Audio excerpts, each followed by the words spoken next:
One thing, and I think you might identify with this as an introvert, and I guess this was my way of growing my networking muscle, as you would say.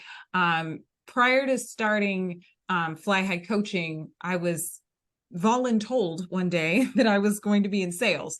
So I was in business development for a consulting firm when I lived in Los Angeles, and I made networking a game. So I would go to these networking events where there might be 40, 50 or more people. And at first, my limit was 3. I said, I need to make 3 meaningful connections with people in this room. And a meaningful connection was I knew their name, they knew my name, I knew what they did, and I knew something personal or professional about them enough to where if I were to see them again, I could strike up a conversation. And so that was my goal. 3 meaningful connections and I could leave. Because for me as an introvert, and I find different introverts are different, but for me at about the 45-minute mark of where I'm at, especially if it's a large group, I'm ready to go. Ready to go. 45 minutes is my limit. So first it was 3. And then, I worked it all the way up to 10. And so I don't do a ton of like offline or in-person networking at like events anymore, but I worked it all the way up to 10. So it was 10 meaningful connections and then I could go home. So that's kind of how I rewired my brain or worked my networking muscle, as Simon might say.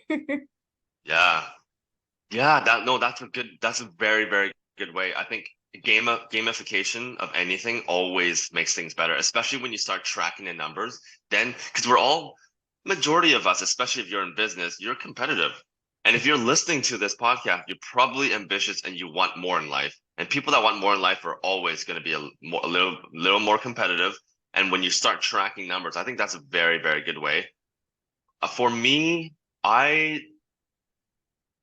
don't know. I never did that. But what I do is I always make sure that no one is standing alone at events, whether I'm a host. And nowadays I host a lot more, so it's way easier as a host.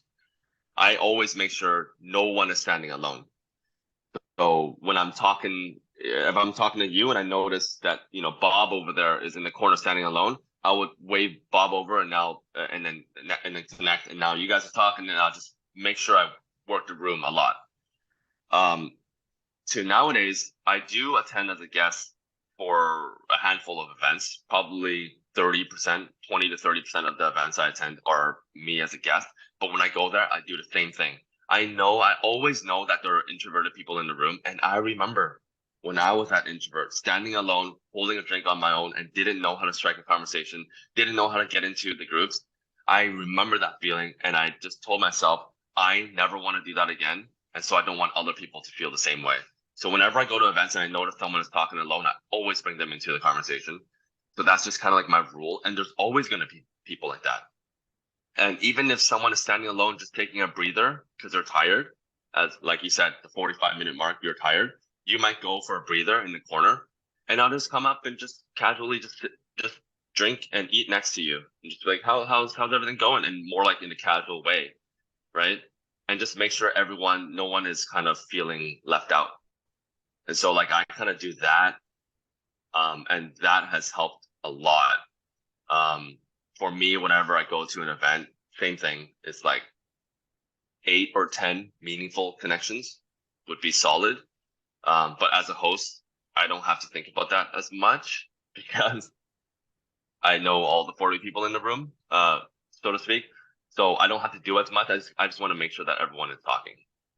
Yeah, I love it. And you're so thoughtful to go and proactively strike up conversations with people who might be standing by themselves.